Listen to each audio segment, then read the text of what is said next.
Dan Illman, Mike Beer, the DRF race of the day for Saturday, April the 1st, race number 14 at Gulfstream Park, a super important Kentucky Derby qualifying points race. It's the grade one, $1 million Florida Derby. Before we get to the entry card, remember to check out those free Timeform US PPs, now available in your DRF PPs. Go to DRF.com where you get your usual past performances. There's the Timeform US tag. Click on it, access all of the wonderful Timeform US features. Here's the field for the Florida Derby. Click on the link or scan it, if you will, for free Formulator past performances on mobile and race of the days.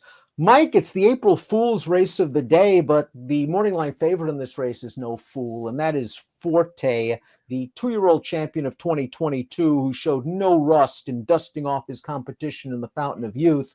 But he, as well as many of the other logical contenders in this race, draw outside posts, and that's not necessarily where you want to be going 2 turns at Gulfstream Park.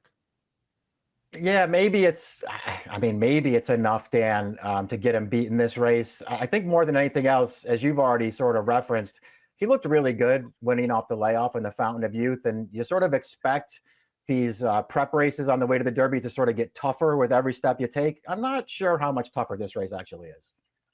Curious to see how the Timeform US pace projector plays out. Several stretch out sprinters can add to the pace. One of them is a maiden, Mr. Peaks, the number 5, stretching out off a 3/4 runner-up effort. This is a horse that's going to show speed in this race, Mike. Madge, if he breaks well, and that's sort of a big deal after the Fountain of Youth, where he didn't get away to a great start. He's likely to be close to the pace. And then I wonder if the riders on the 9 and 10 try to ride Forte a little bit and force him wide going into the first turn. Yeah, I mean, you might as well. You got the big favorite to your outside with a short run to the turn there. You're supposed to try to hang him out to dry if you can. We'll see how fast this pace actually gets, Dan. I'm not sure that I'm going to be on board with the fast pace designation here. I mean, I get that Mr. Peaks is stretching out. His 2 races so far sprinting, neither one of those races were run at a very fast pace.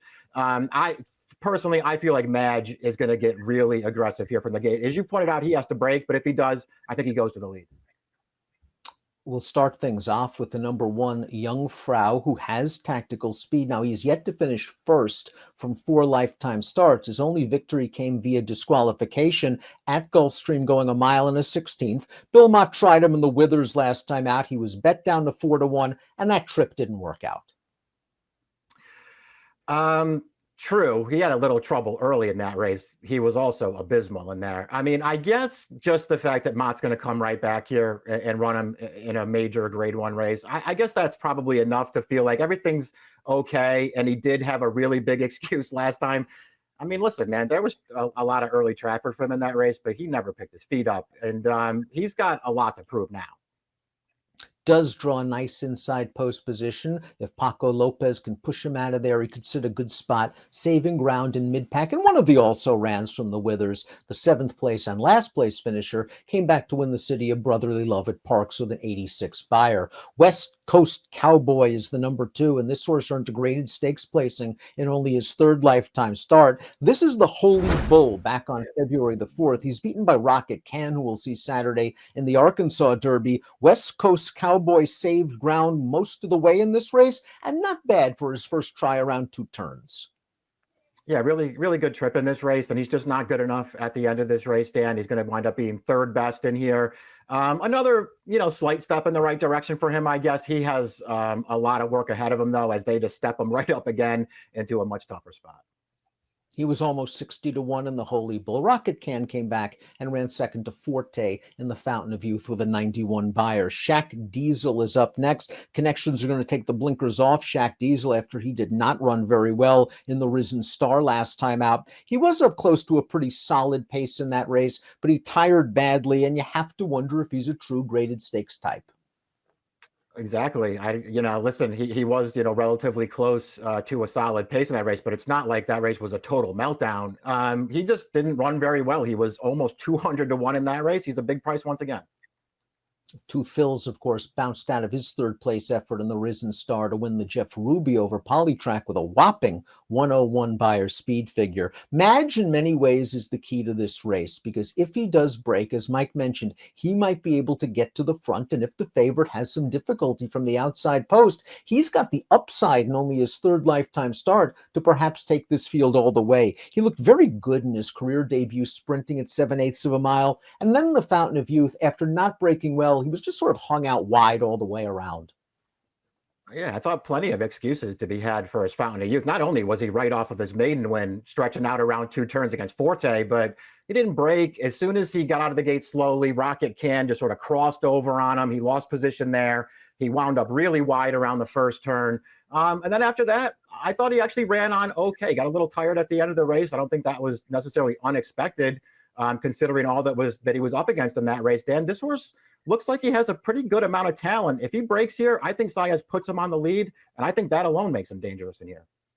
He might be faster than his next door neighbor to the outside, the number 5, Mr. Peaks, who is a 2-time maiden, sprinted both times, and looks like he's been privately purchased since his most recent effort. This start going 3/4 of a mile, a race in which he was up close to, as Mike mentioned, sort of moderate pace, and he's just going to get beat by a horse that's better than he is. A la carte's 1-5, and he outsprints Mr. Peaks to the wire. Mr. Peaks is by California Chrome. Maybe that helps him get a little more distance.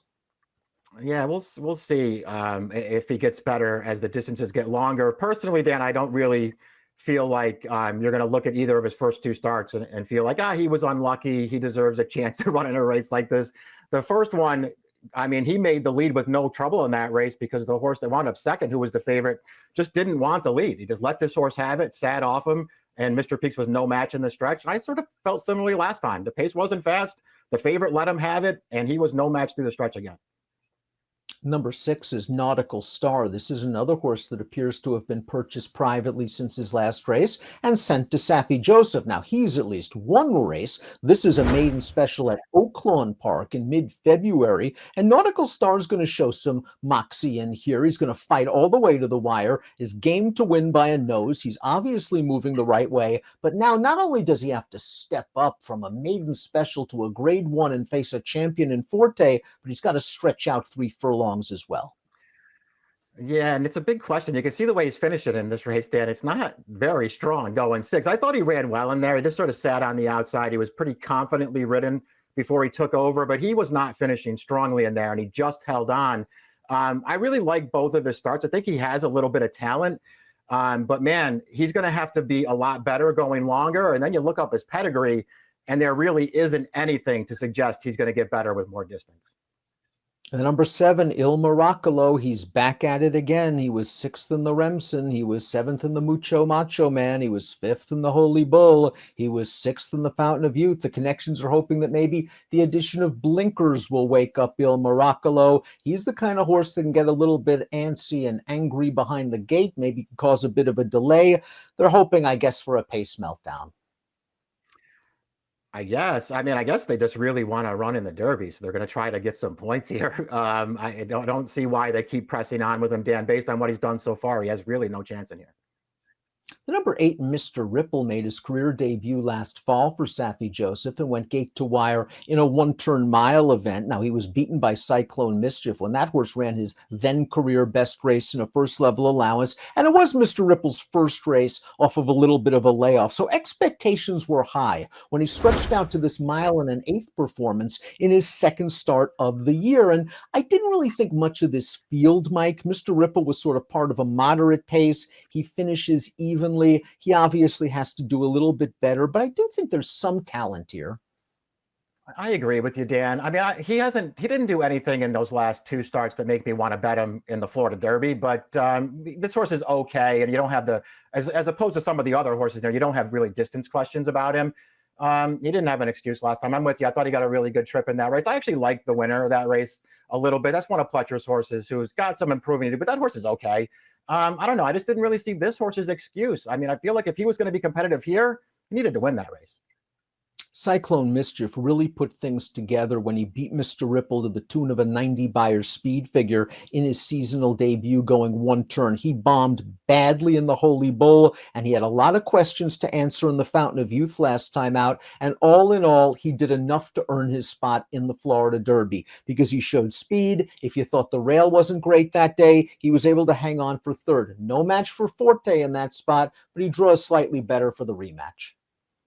He does. And listen, he did turn things around last time, and he was no match for Forte at the end, but he did run a little bit of a better race. So he was taking pressure on the lead. He held it off. He was pretty game when he got challenged in the upper stretch, and then he just wasn't quite good enough. But it was nice to see him at least bounce back with a better performance. Really fascinating entrant is up next. That's the number 10, Fort Bragg, an expensive son of Tappet. This horse was trained by Bob Baffert. He's now with Tim Yatin. Last time out in the San Felipe, didn't really do much. He was wide on the backstretch, and he was facing a really good horse. Practical Move is the top 3-year-old in Southern California. I wish he showed a little bit more kick in the stretch that day, but if you want to give him an excuse, first off, a short layoff, traveling wide, maybe you could. He was entered in the Sunland Derby last week. He would have been very tough in that spot. It's really interesting they're running him against champion Forte. That is kind of interesting to ship him all the way over here for a much tougher race. We'll see if it means anything. I'm with you about everything you said about his last race, Dan. I mean, I don't think he ran great in there, but he was wide. The winner is really good. I think the runner-up of that race is really good also. So I don't have any real problem with him. I'm still a fan of this horse. I know he's got a lot to prove.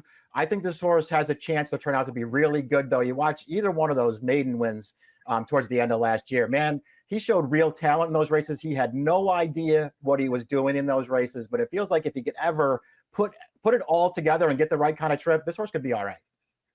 All eyes on the number 11 Forte. Todd Pletcher, Arad Ortiz, last year's Breeders' Cup Juvenile winner, last year's 2-year-old champion, and he beat 3 of these in the Fountain of Youth last time out. And Forte swings to the outside, turning into the stretch, and he's just too good for this group, and he ran fast. A 98 Beyer speed figure, and as we talked about in the Kentucky Derby prep recap on DRFTV, didn't look like he had to expend too much energy, and there should be plenty in the tank for the Florida Derby. Yeah, I mean, it's really hard just based on not only what he did last year, but what he did off the layoff against this field. It's really hard to go against him unless you just sort of feel like being hung outside in a race that I guess he doesn't really have to win. Maybe that would be enough to get you to look in it in another direction, Dan. Based on basically every one of his starts so far, he's too good for these horses. Cyclone Mischief had a lot to answer after his sort of dismal performance at a short price in the Holy Bull. W. Nell, the number 12, has perhaps similar questions because he looked pretty good as a 2-year-old. He won the Grade 2 Remsen going 1 1/8, and off that effort, he was favored in the Sam F. Davis at Tampa Bay, and he was sort of banged around going into the first turn, but he didn't do a lot of running afterwards, and now he has something to prove for Danny Gargan, and he has to do it from the far outside. Yeah, I mean, the post is a way bigger issue for him than it is for Forte, it would seem, Dan. We'll see if he's going to be able to overcome it. He did, listen, his Remsen was a legitimately good performance. I'm not really going to knock it. He got a figure for it. You obviously have to deal with the fact that he's won twice. They were both on sloppy sealed racetracks, and his 2 races on fast dirt aren't nearly as good. And I know that he had a little bit of early trouble last time, but he was pretty bad in that race. Before we get to our top selections for the Florida Derby, please click the subscribe button on the Daily Racing Form YouTube channel for the latest DRF videos. It's top pick time for the Florida Derby, and Forte is the horse to beat, and an authoritative win here likely makes him the favorite for the Kentucky Derby. I'm really curious to see how Joel Rosario plays the break with Fort Bragg. I wonder if he sort of just leaves and is idling a little bit to force Forte very wide going into the first turn. Fort Bragg obviously has to improve, but as Mike mentioned, he's shown some things in his career. Do you think you can get 6, 7, 8 to 1? I need 8. I think you're going to get it. You can probably get a decent price on just about everybody else in here. Dan Forte is going to take a ton of money in here, and deservedly so. If I was going to bet against him, I could maybe talk myself into taking a shot, maybe a small shot with Madge the 4. I'm not doing that. I'm not betting against Forte. Curious to see how Madge breaks. Curious to see how Forte does from the outside post. Curious to see what Fort Bragg does after passing on the Sunland Derby. Forte, way the horse to beat, the number 1 3-year-old in the country going into the Florida Derby. We'll see if there's an April Fool's trick waiting for him at Gulfstream. 11-4, 10-1 for Mike, 10-11, 9-4 for me. Best of luck.